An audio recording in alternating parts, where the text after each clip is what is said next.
The dust had barely settled on Benjamin Campbell's grave when the bank came calling for payment on the homestead loan. And Beatrice Campbell knew with a sinking certainty that starvation would claim her 3 children before winter's end. She stood at the window of their small wooden house outside Buffalo, Wyoming, watching the prairie grass bend in the October wind of 1882. Her hands raw from the endless work that never seemed to amount to anything anymore. Her husband had been dead 4 months, kicked in the head by a spooked horse while trying to break it for a neighbor, and everything had fallen apart with such terrifying speed that she sometimes woke in the night unable to breathe, certain this was all some nightmare from which she would eventually wake. But it was not a nightmare. It was her life, and the hollow cheeks of her children proved it more each day. "Mama, I'm hungry," little Samuel said from behind her. He was 6 years old, the youngest, with his father's dark hair and eyes that seemed too large for his thin face. The boy had stopped complaining about being hungry weeks ago, which had frightened Beatrice more than his complaints ever had. That he was mentioning it now meant the pain in his belly had grown beyond his ability to bear it silently. "I know, sweetheart," Beatrice said, turning from the window to smooth his hair back from his forehead. "We'll have supper soon." It was a lie. They had perhaps 2 cups of cornmeal left, a handful of withered potatoes from the garden, and nothing else. She had already sold everything of value, even her wedding ring, to buy food and try to keep up with the loan payments. The chickens had been eaten one by one when they stopped laying. The cow had been sold in August. She had applied for work in town at every establishment that would let a woman through the door, but Buffalo was a small town, and there were already more people desperate for work than there were jobs available. Her daughter Margaret, who was 10, sat at the rough-hewn table mending a shirt that had been mended so many times it was more patch than original fabric. The girl's hands moved with practiced efficiency, and her face bore an expression far too serious for her years. 8-year-old Thomas was outside trying to set snares for rabbits, though the boy was so weak from hunger that Beatrice worried he would not have the strength to check them even if he caught something. The sound of wagon wheels on the dirt road made Beatrice's heart clench with anxiety. More creditors, perhaps, or someone from the bank, come to deliver another notice. She had already received 2 warnings that the homestead would be foreclosed if she could not make a payment by the end of November. It was now the 20th of October, and she had exactly $4.30 to her name. She went to the door, smoothing her worn dress and tucking stray wisps of blonde hair back into the severe bun at the nape of her neck. At 28 years old, she knew she looked older, the grief and worry having carved lines around her eyes and mouth that had not been there when Benjamin was alive. The wagon that pulled up to her small house was large and heavily laden, covered with canvas and drawn by 2 sturdy mules. The man driving it was a stranger, tall and broad-shouldered, wearing the dusty clothes of someone who had been traveling for many days. He had dark hair that needed cutting, and several days' worth of stubble on his strong jaw. When he looked at her, his eyes were a striking gray-green like sage in the rain. "Afternoon, madam," he said, removing his hat. His voice was deep and courteous. "I wonder if you might spare some water for my mules. I can pay for it." "The water is free," Beatrice said, her pride stinging at the thought of charging for water from the well. "There is a trough by the barn."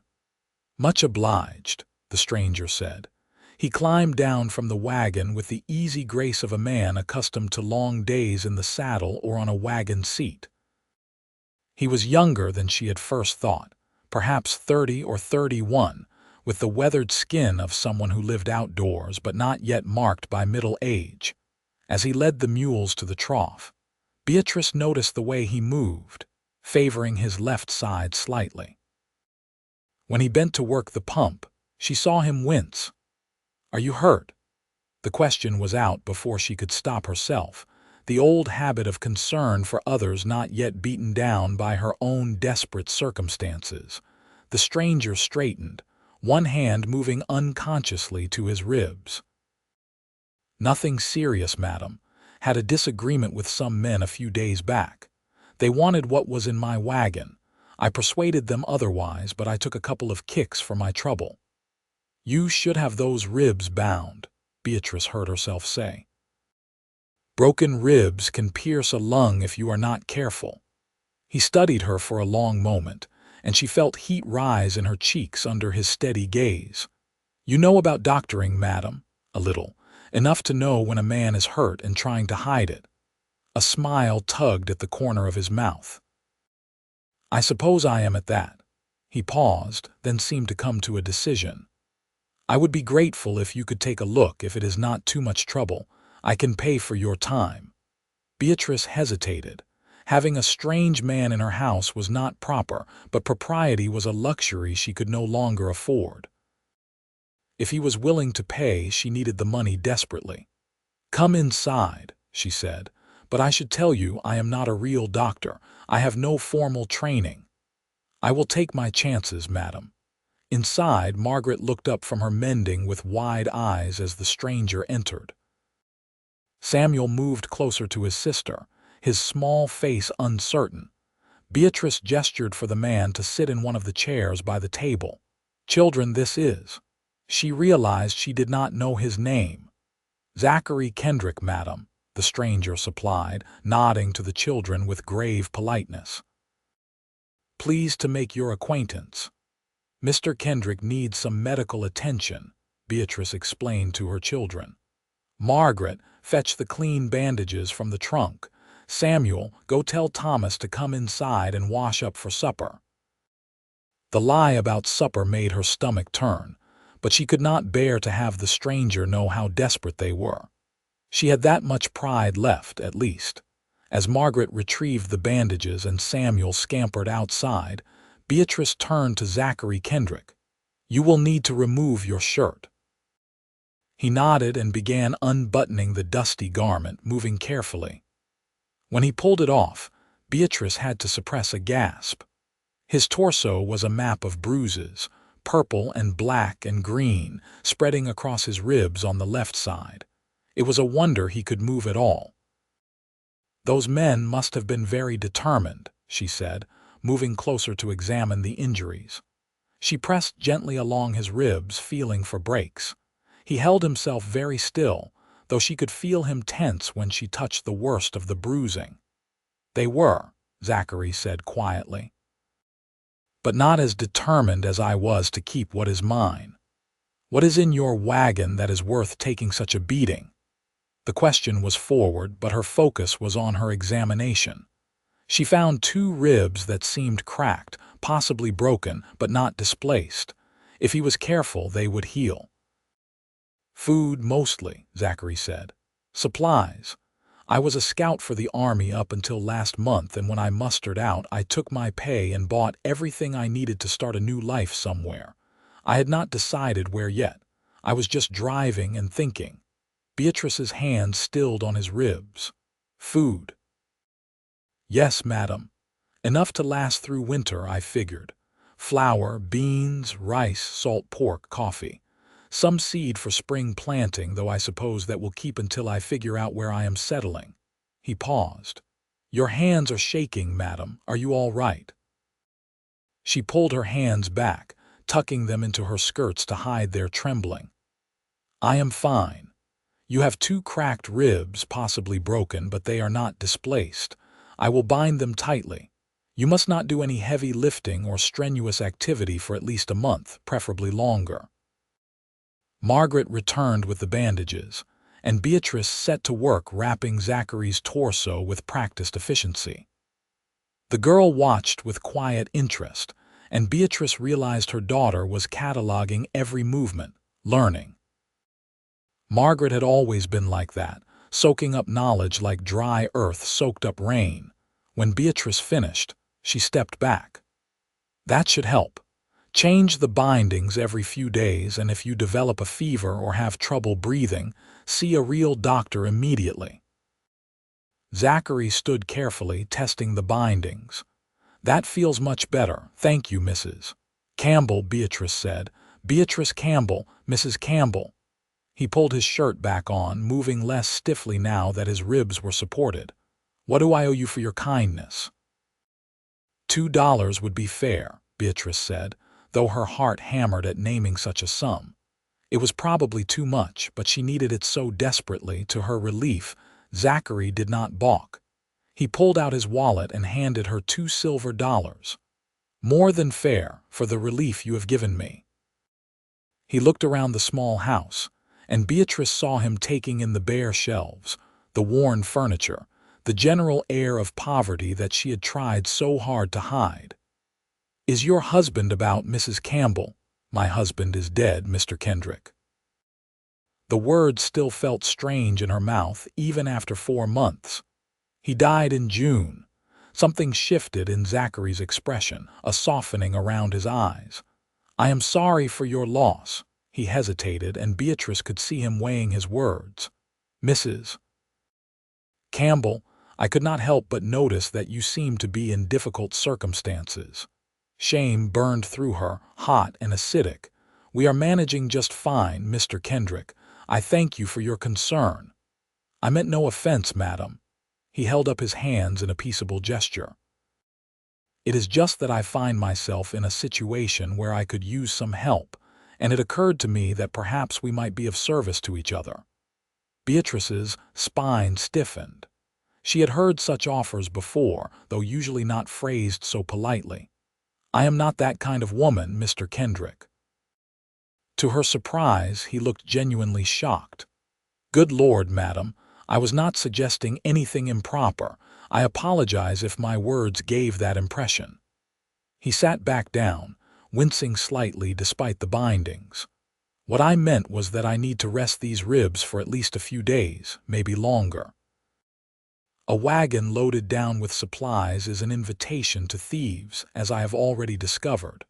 I cannot guard it properly while I am injured, but if I left it here in your care and you were to watch over it, that would solve my problem. I do not understand, Beatrice said slowly. Why would you trust strangers with your possessions?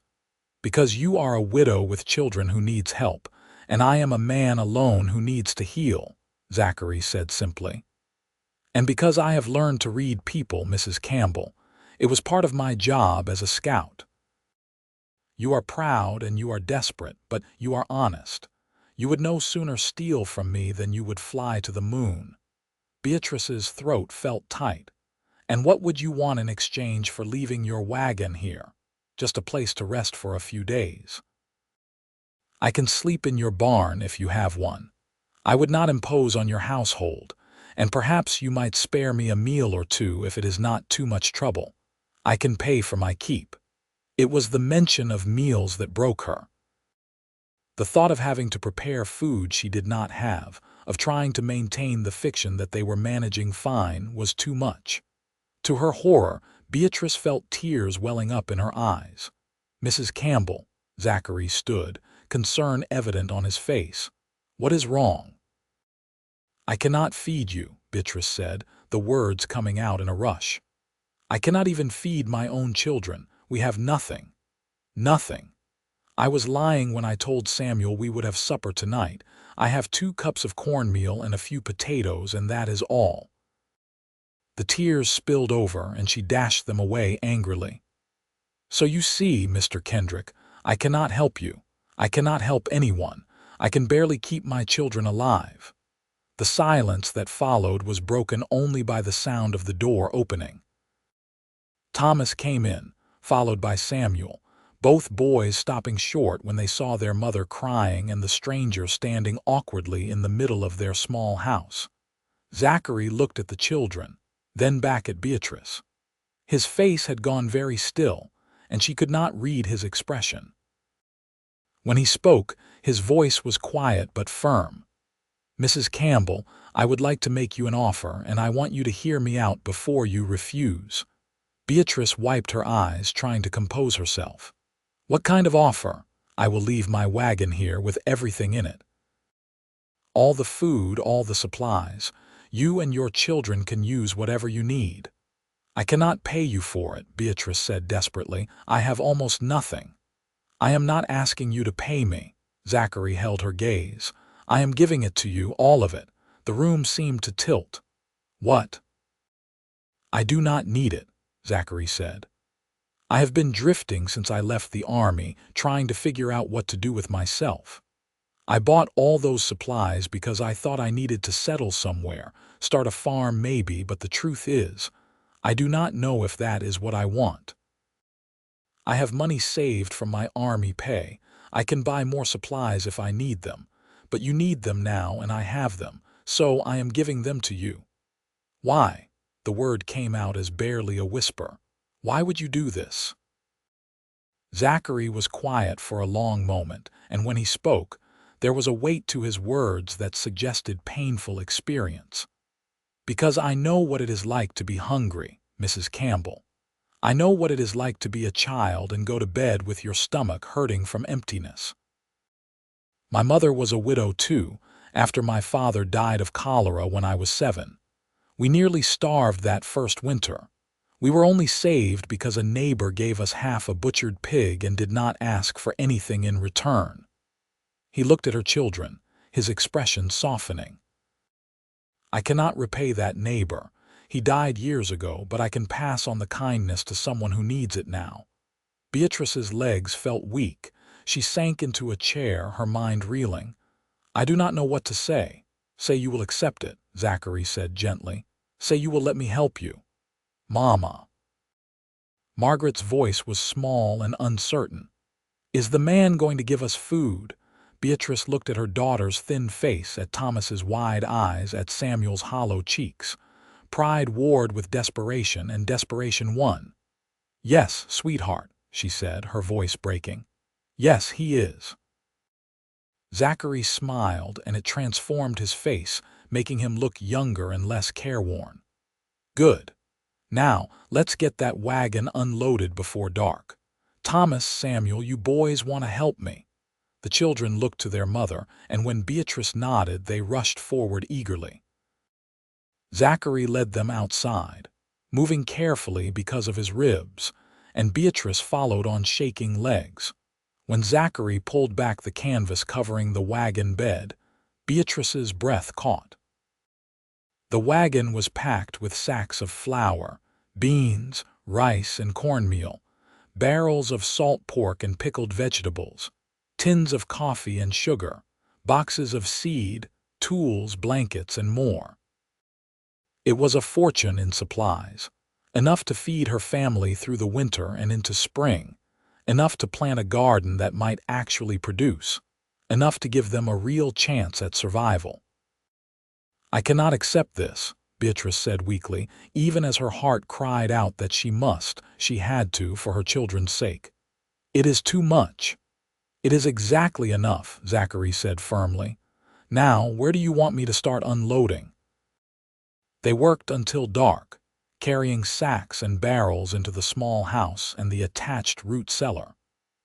Zachary did most of the heavy lifting despite his injured ribs, though Beatrice noticed him moving carefully and taking frequent breaks. The children were nearly giddy with excitement, especially when Zachary showed them the tin of peppermint sticks he had tucked away.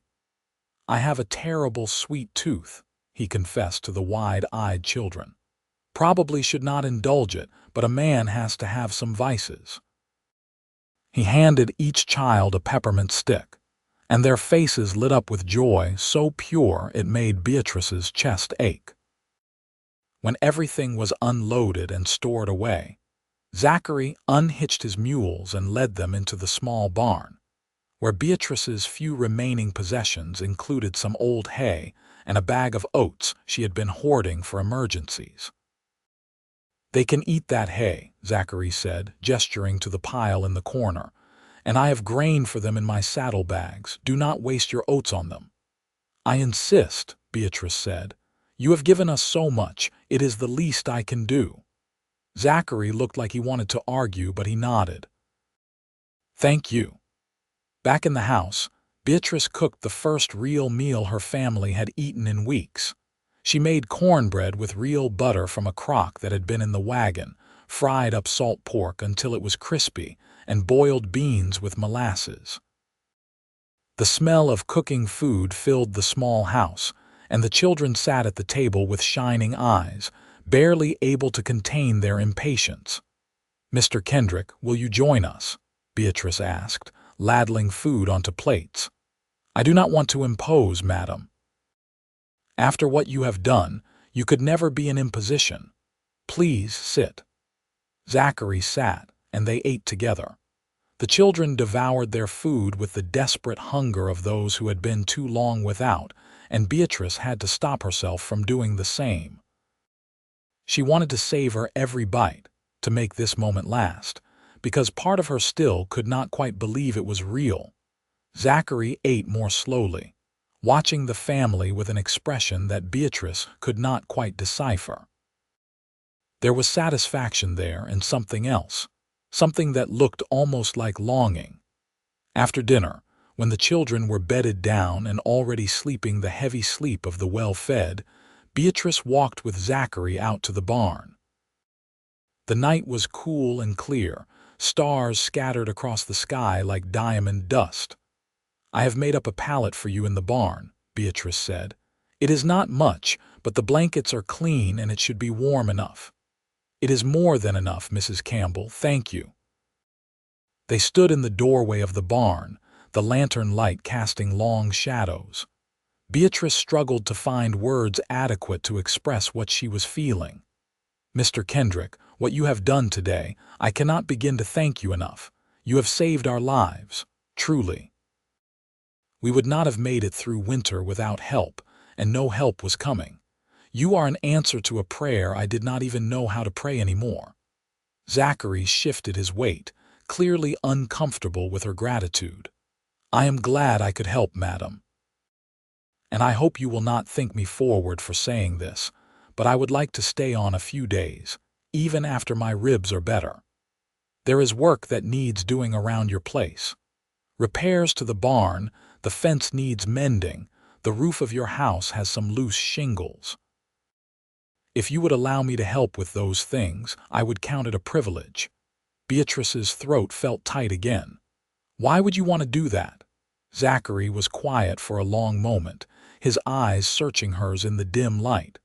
"Because I have been drifting for a long time, Mrs. Campbell, and this is the first place I have felt like I might belong in years. Because your children remind me of myself and my brothers when we were young. Because you remind me that there is still goodness in the world worth protecting." He paused. "And because I would like to get to know you better, if that would be all right with you." Beatrice's heart was hammering in her chest. She had not thought of herself as a woman in months, only as a mother, a widow, a desperate creature trying to survive. The idea that this stranger, this kind and generous man, might see her as something more was both terrifying and thrilling. "I would like that too," she said softly. "But Mr. Kendrick, I think you should know that people will talk. A widow and a single man, living on the same property even if you are sleeping in the barn.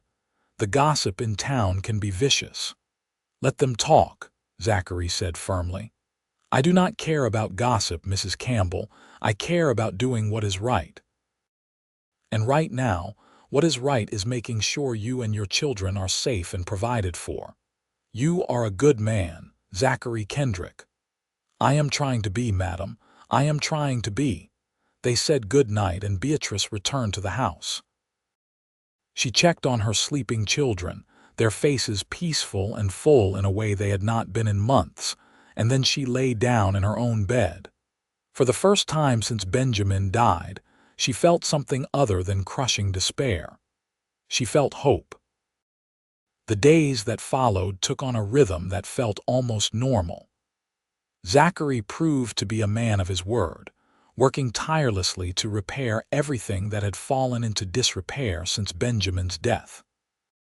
Despite his injured ribs, He moved with steady determination, fixing the barn door that had been hanging crooked, mending the fence that surrounded the small property, replacing the loose shingles on the roof.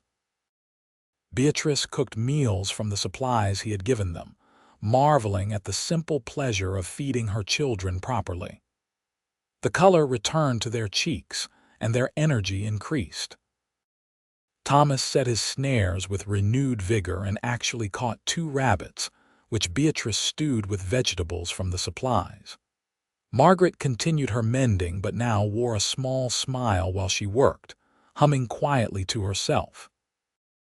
Samuel laughed again, a sound Beatrice had feared she might never hear. In the evenings, after the children were in bed, Beatrice and Zachary took to sitting on the porch together, talking in low voices while the prairie wind whispered through the grass. He told her about his life, about growing up poor in Missouri, about joining the army when he was 18 to escape poverty and see the world. He had served for 12 years, working his way up to the position of chief scout for his regiment, respected for his ability to track and his knowledge of the land. "Why did you leave?" Beatrice asked one evening about a week after he had arrived. "If you had a good position, why give it up?" Zachary was quiet for a long time, staring out at the darkening prairie. "Because I was tired," he said finally. "Tired of violence, tired of moving from place to place, tired of having nothing and no one that was truly mine. I wanted something different. I wanted a home. And have you found one?" The question was bolder than Beatrice would normally dare, but there was something about the intimacy of the darkness and the quiet that made her brave. Zachary turned to look at her, his eyes catching the lamplight from inside the house. "I think I might be finding one, Mrs. Campbell. If I am welcome to stay." "You are welcome," Beatrice said, her heart racing. "More than welcome." The next day, Zachary rode into Buffalo with Beatrice's list of necessities, things that had not been in his wagon.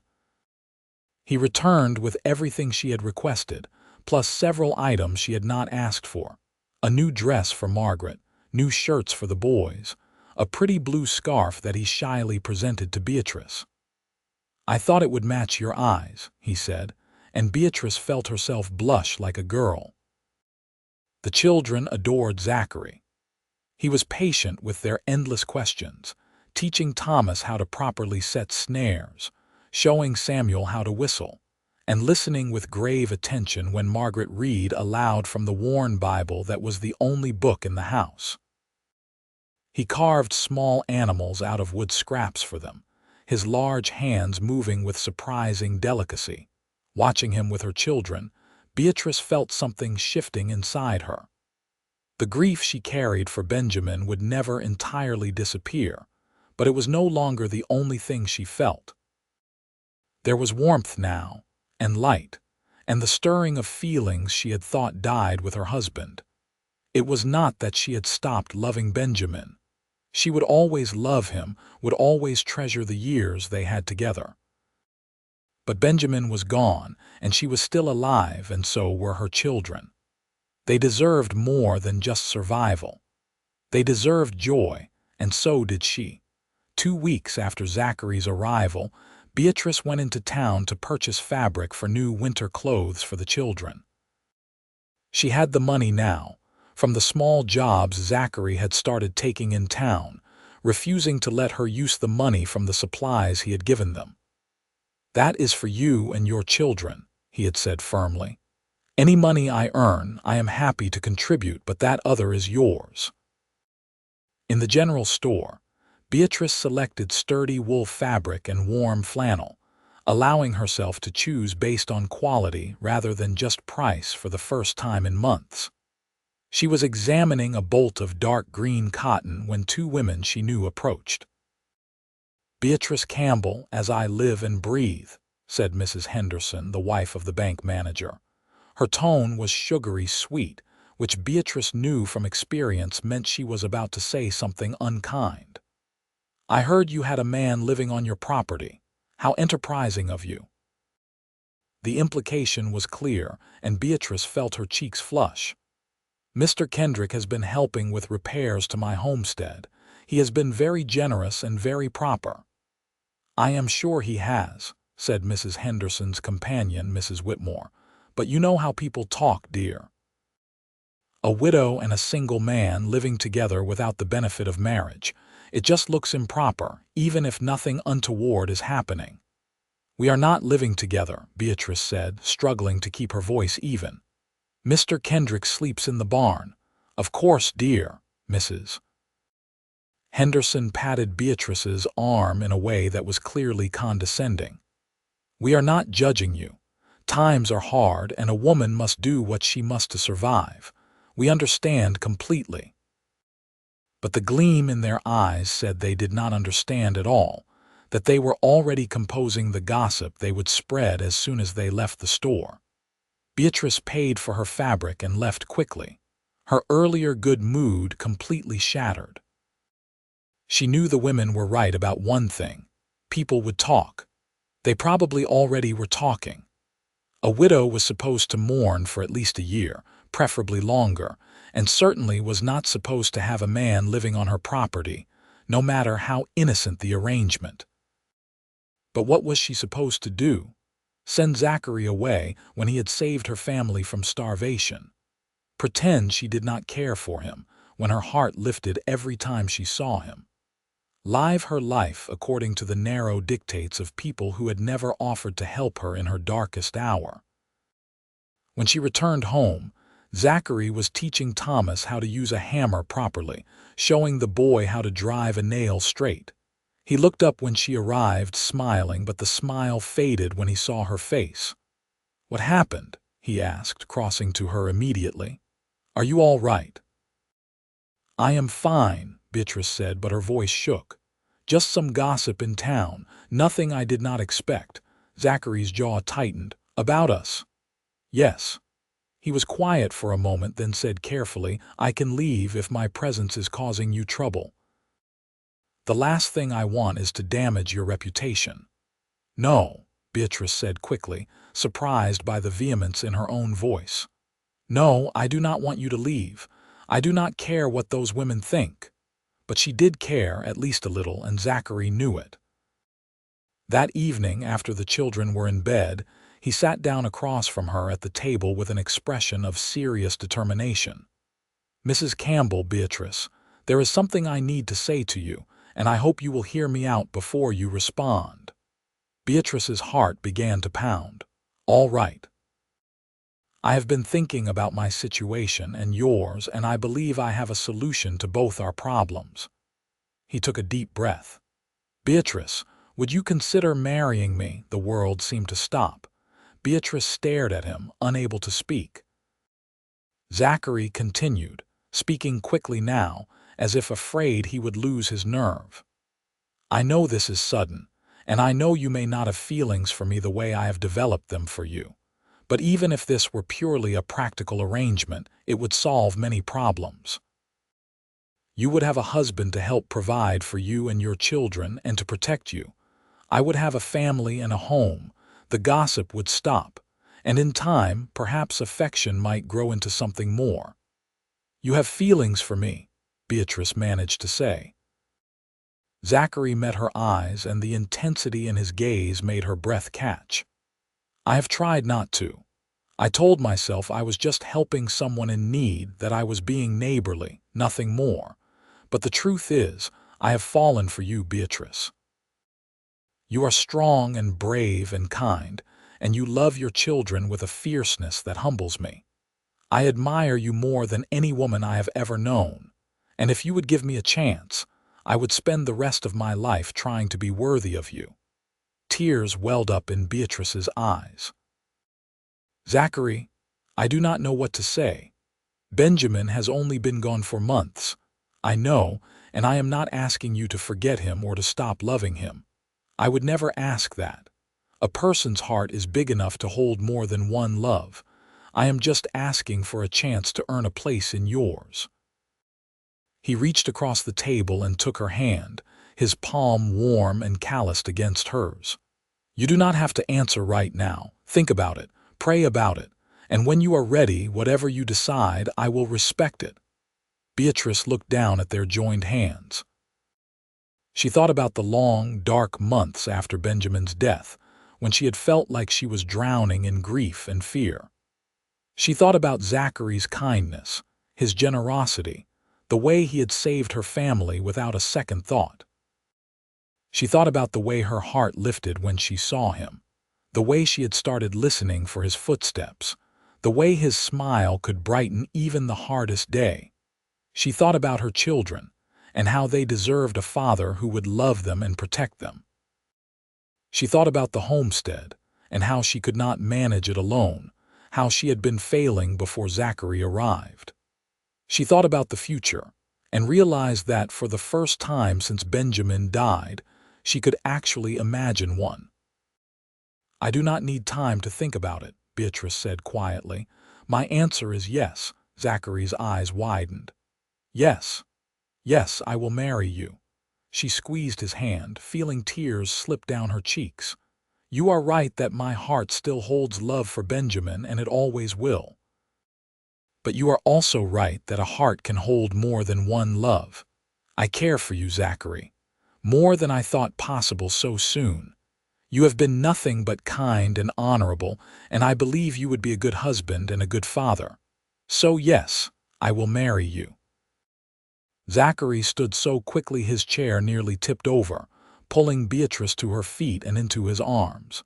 He held her carefully, as if she were something precious and fragile, and she felt his heart hammering against her chest. "You have made me very happy," he said softly into her hair. "I promise you, Beatrice, I will spend every day trying to be the man you and your children deserve."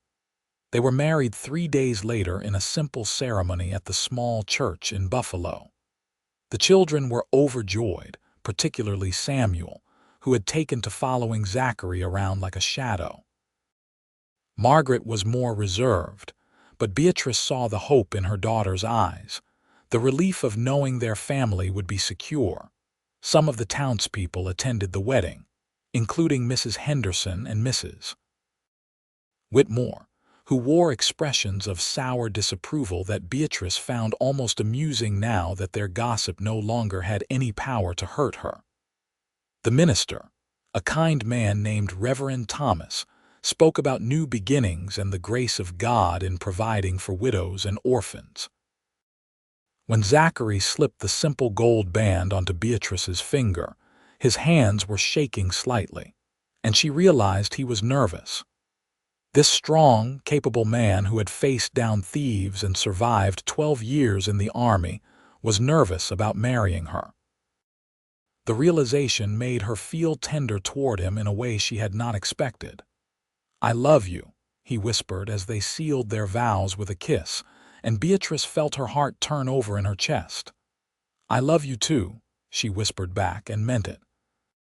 They held a small celebration at the homestead afterward, with food that Zachary had purchased in town, and a cake that the minister's wife had kindly baked for them. The children ate until they were stuffed, and neighbors who had come to the wedding stayed to wish them well. That night, after the guests had left and the children were in bed, Beatrice and Zachary found themselves alone in the small bedroom that had once been hers alone and was now theirs together. Beatrice felt suddenly shy, nervous in a way she had not been even on her wedding night with Benjamin all those years ago. Zachary must have sensed her nervousness because he took her hands gently and said, "We do not have to do anything tonight. I know this is all very sudden.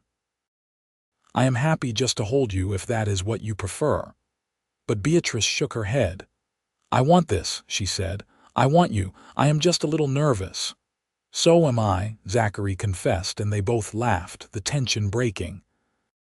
He kissed her then, slowly and sweetly, and Beatrice felt herself relaxing into his arms. This was different from being with Benjamin, but it was not worse, just different. Where Benjamin had been urgent and passionate, Zachary was patient and tender, taking his time, making sure she was comfortable at every step. When they finally came together, it felt like a homecoming, like two puzzle pieces clicking into place. Afterward, lying in Zachary's arms with her head on his chest, listening to the steady beat of his heart, Beatrice felt at peace in a way she had not felt since before Benjamin died. "Are you all right?" Zachary asked softly, his hand stroking her hair. "More than all right," Beatrice said. "I am happy." "Good," Zachary said, pressing a kiss to the top of her head. "That is all I want, for you to be happy." The weeks and months that followed were among the happiest of Beatrice's life. Zachary proved to be everything she could have hoped for in a husband. He was hardworking and responsible, taking over the heavy labor of running the homestead with quiet competence. He was patient and kind with the children, treating them as if they were his own blood. Thomas began to blossom under Zachary's guidance, learning skills and gaining confidence. Margaret slowly warmed to her new stepfather, particularly when he surprised her with books he ordered from Denver, including a primer on arithmetic and a collection of stories by Washington Irving. Samuel simply adored Zachary, calling him Papa within a month of the wedding, which made both Zachary and Beatrice tear up. Zachary also proved to be a good businessman. He used his connections from his Army days to secure contracts supplying beef to the fort north of Buffalo, and he invested in a small herd of cattle that he and Thomas tended together. The homestead, which had been failing under Beatrice's sole management, began to thrive. By Christmas of 1882, the family was not just surviving but prospering. The house was warm and full of food. The children had new clothes and were growing strong and healthy, and the crushing debt that had threatened to take the homestead was paid off in full. On Christmas morning, Beatrice gave Zachary a thick wool muffler she had knitted herself, and he gave her a beautiful cameo brooch that had belonged to his mother. "She would have wanted you to have it," he said as he pinned it to Beatrice's dress. "She would have loved you, I think. You remind me of her, actually, strong and brave and determined to protect your children no matter what." "I wish I could have met her," Beatrice said. "I wish you could have too. She would have been so proud to see me with a wife and family. That was always her dream for me, that I would have a better life than she and my father had." "I think you have achieved that dream," Beatrice said, looking around at their warm, happy home. "We have achieved it," Zachary corrected, pulling her close. "Together." In February of 1883, Beatrice discovered she was pregnant. She had suspected for a few weeks but had not wanted to say anything until she was sure. When she told Zachary, his face went through a series of expressions so rapidly she almost laughed. Shock, followed by joy, followed by concern. "Are you happy about this?" he asked anxiously. "I know it is soon and you already have 3 children to care for." "I am happy," Beatrice assured him. "Nervous but happy." "Are you?" "I am thrilled," Zachary said, his face breaking into the widest smile she had ever seen. He picked her up and spun her around, then set her down quickly, looking alarmed. "Sorry, should I not have done that? I do not want to hurt you or the baby." Beatrice laughed. "I am pregnant, not made of glass, but perhaps save the spinning for after the baby is born." The children were equally excited about the prospect of a new sibling. Margaret immediately began sewing baby clothes, her neat stitches creating tiny gowns and blankets. Thomas declared he would teach the baby to ride as soon as it was old enough. Samuel wanted to know if he could name the baby, suggesting increasingly outlandish names that kept the family entertained through dinner. The pregnancy progressed smoothly, and Zachary treated Beatrice like precious china, constantly asking if she needed anything, if she was feeling well, if he should fetch the doctor. It was sweet, if occasionally excessive, and Beatrice found herself falling more deeply in love with him with each passing day. In late September of 1883, Beatrice went into labor. Zachary rode to town and returned with the midwife, Mrs. Patterson, a capable woman who had delivered half the babies in Johnson County. Margaret stayed to help, proving herself remarkably calm and competent, while Zachary paced outside with the boys, looking more terrified than Beatrice had ever seen him. The labor was long but not particularly difficult, and when the sun rose on September 28th, Beatrice delivered a healthy baby boy. When Mrs. Patterson placed the squalling infant in her arms, Beatrice felt a rush of love so powerful it took her breath away. "Can I come in?" Zachary called from outside the door, his voice tight with worry. "Is everyone all right? Come meet your son," Beatrice called back. Zachary burst into the room, followed by the other children. He stopped short when he saw Beatrice holding the baby, his eyes going wide with wonder. "A son," he breathed, crossing to the bed.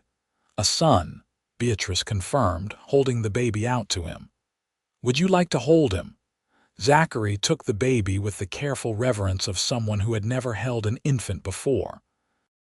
He stared down at the small, red face, tears streaming unashamedly down his cheeks.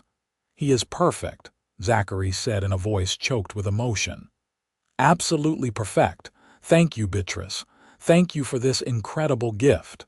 "What should we name him?" Beatrice asked. They had discussed names during the pregnancy, but had not settled on anything definite. Now, watching Zachary cradle their son with such tender care, Beatrice knew exactly what the baby should be called. "I would like to name him Benjamin Zachary Kendrick," she said. "After his father and the father he never met, both good men." Zachary looked up at her, his eyes bright with tears. "Are you sure? I would be honored, but I do not want you to feel obligated." "I am sure," Beatrice said firmly. "Benjamin would have wanted his name to live on, and I cannot think of a better way to honor both the man I lost and the man I found." The other children crowded around to see their new brother, Margaret stroking his tiny hand with gentle fingers, Thomas and Samuel peering at him with fascination. "He is so small," Samuel said in wonderment. "Was I ever that small?" "You were," Beatrice assured him. "And now you are a big brother. You all are. That is an important job." Over the following weeks, the family settled into a new rhythm that included the baby. Margaret proved to be a natural helper, often walking the floor with Benjamin when he was fussy so that Beatrice could rest. Thomas took his role as big brother seriously, always careful to be quiet when the baby was sleeping. Samuel loved to make faces at the baby, delighted when Benjamin would eventually smile at him.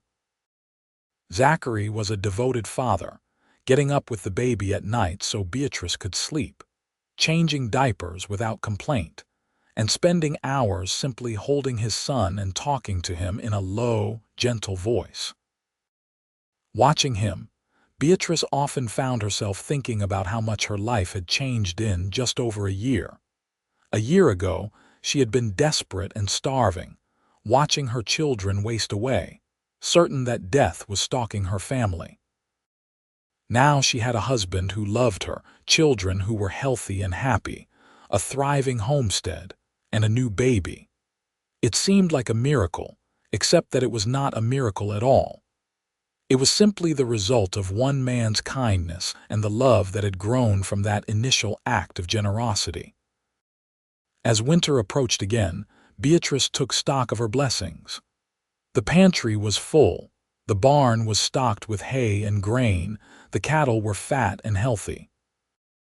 The children were growing like weeds, Thomas shooting up so fast his pants were always too short, Margaret developing into a young lady, Samuel losing his baby teeth and gaining confidence. Baby Benjamin was thriving, already showing signs of having his father's gray-green eyes. On Christmas Eve of 1883, Beatrice and Zachary sat together by the fire after the children had gone to bed. Baby Benjamin sleeping peacefully in the cradle Zachary had built with his own hands. "A year ago tonight, I did not know you existed, Beatrice said softly, her head resting on Zachary's shoulder. Now I cannot imagine my life without you. A year ago tonight, I was alone in a hotel in Cheyenne, wondering what I was going to do with my life, Zachary said. If someone had told me that in a year I would have a wife I love, 4 children, and a home, I would have thought they were crazy. Do you miss it? Beatrice asked. The traveling, the freedom.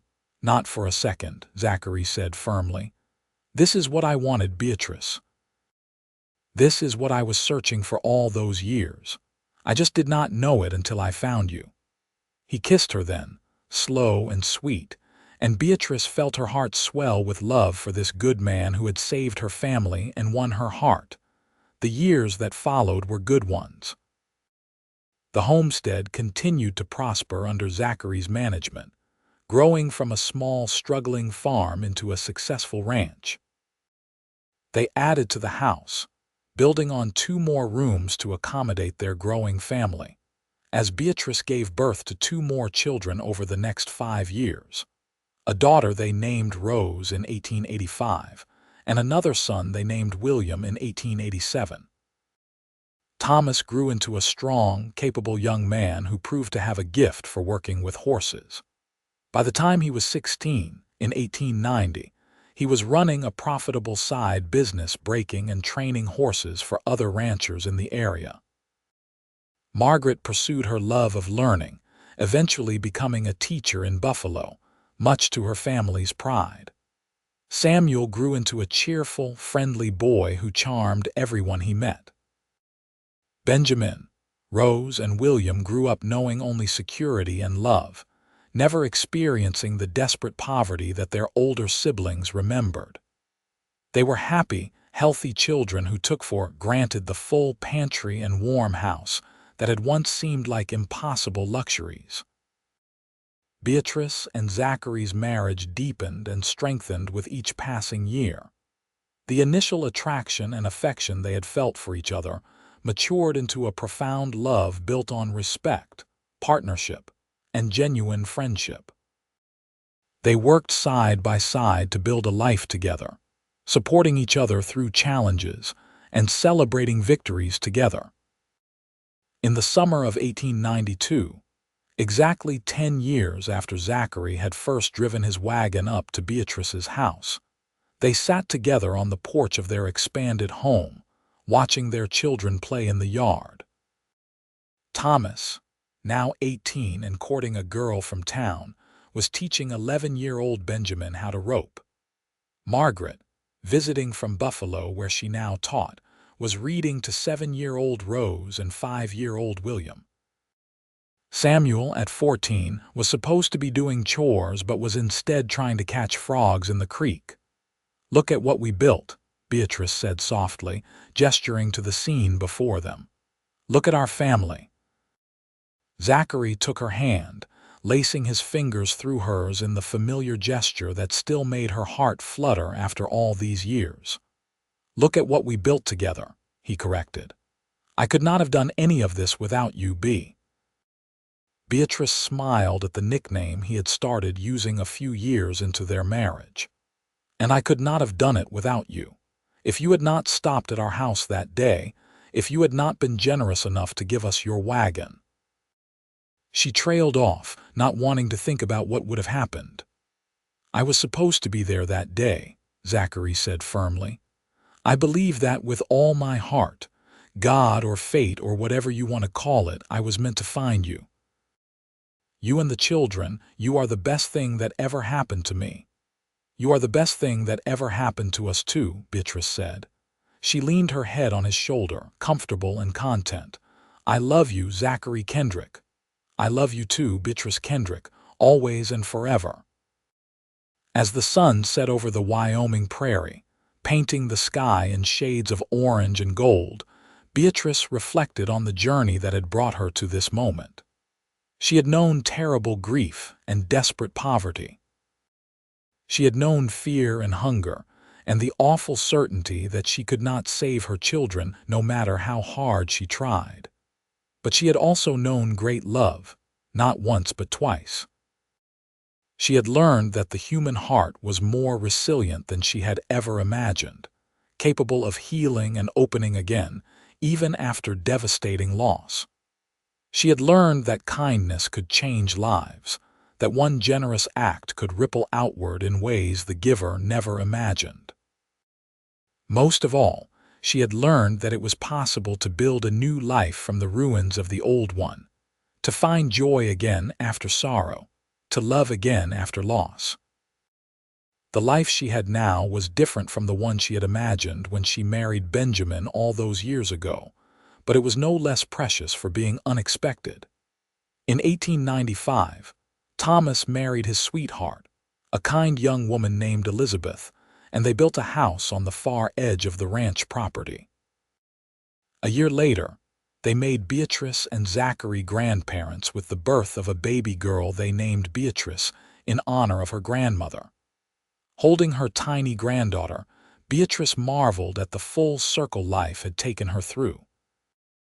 Margaret married in 1897 to a fellow teacher, and they settled in Buffalo, eventually having 3 children of their own.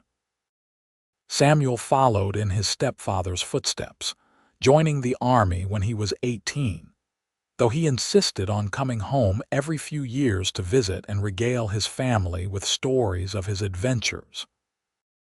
Benjamin, Rose, and William grew into fine young people, each pursuing their own paths while remaining close to their family. Benjamin showed a gift for business and eventually took over managing the ranch's finances.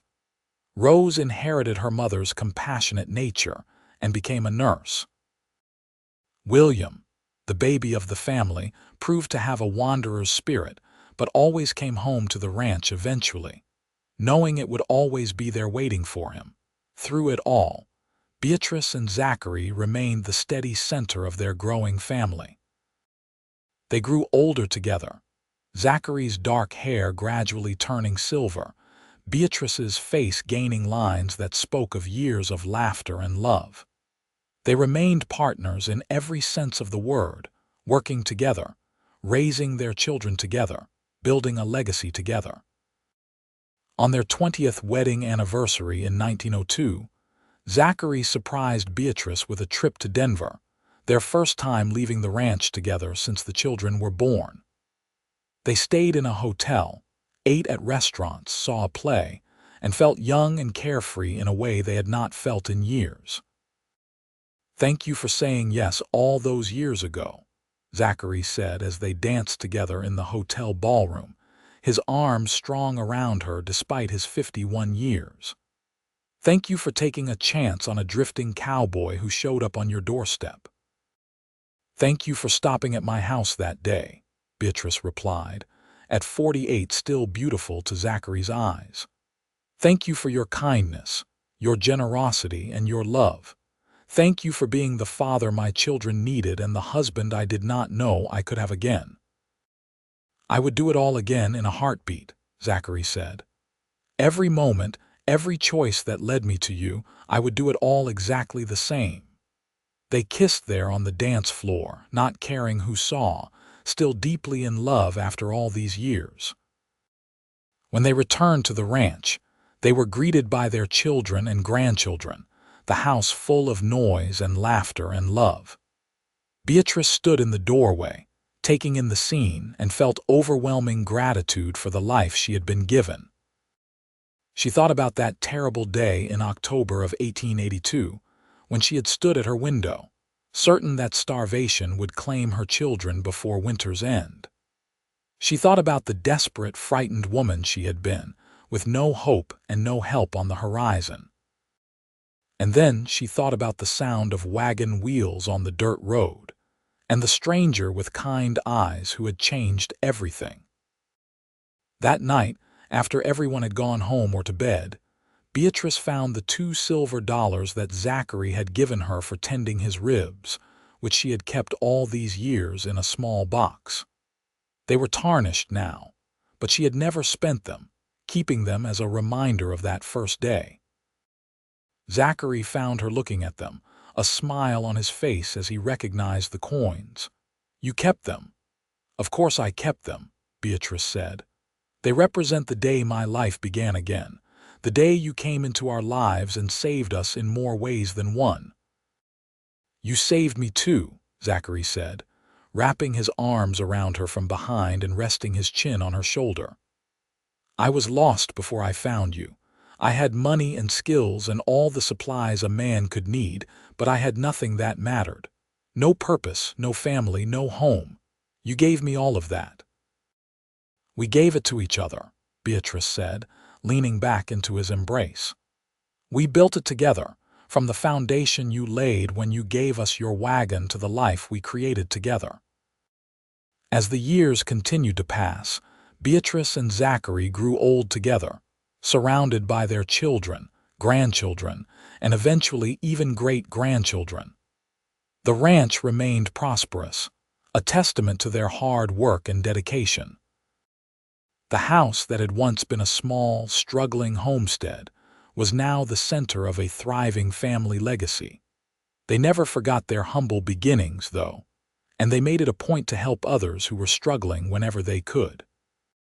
Every year, they donated food to families in need, remembering what it was like to be hungry. They hired workers who were down on their luck, giving them a chance to prove themselves the way Zachary had been given a chance. They lived their values, teaching their children and grandchildren the importance of kindness and generosity.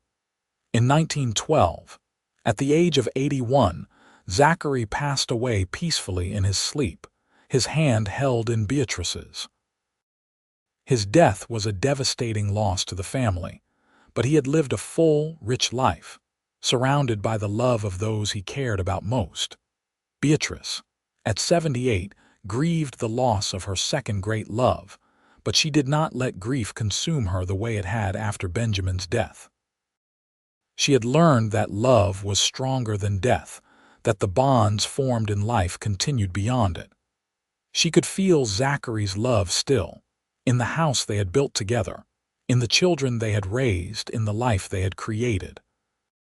She lived another 5 years, remaining sharp and engaged, delighting in her great-grandchildren and watching her family continue to grow and thrive. She spent her final years recording the story of her life, wanting future generations to know about the cowboy who had stopped at a struggling widow's house and changed everything with his kindness.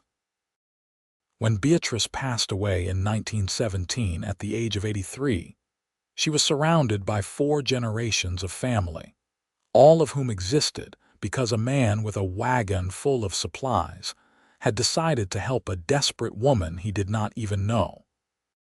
Her children buried her next to Zachary on a hillside overlooking the ranch, where they could rest together with a view of everything they had built. The headstone bore both their names and a simple inscription that Beatrice had requested. Here lies Zachary and Beatrice Kendrick. Through kindness, they found each other. Through love, they built a legacy. The ranch continued to prosper for generations, passed down through the family, each new generation adding to what Zachary and Beatrice had started. And every year, on the anniversary of that October day in 1882, when a cowboy with a wagon had stopped at a widow's door, the family gathered to tell the story of how it all began. They told of the struggling widow who could not feed her children, and the passing cowboy who left his entire wagon. They told of how kindness and generosity had changed 2 lives and created a love story that would echo through generations. They told of how hope could be found in the darkest moments, and how love could bloom even in the most unlikely circumstances. And in the telling and retelling of that story, the legacy of Zachary and Beatrice Kendrick lived on, a reminder that one act of kindness, one moment of compassion, one decision to help a stranger could change the entire world for those it touched. Their love story, born from desperation and generosity, had created a family that would endure for generations, all because a cowboy had stopped his wagon and seen a woman who needed help, and had given everything he had to save her. It was a legacy of love, built on a foundation of kindness, and it would never be forgotten.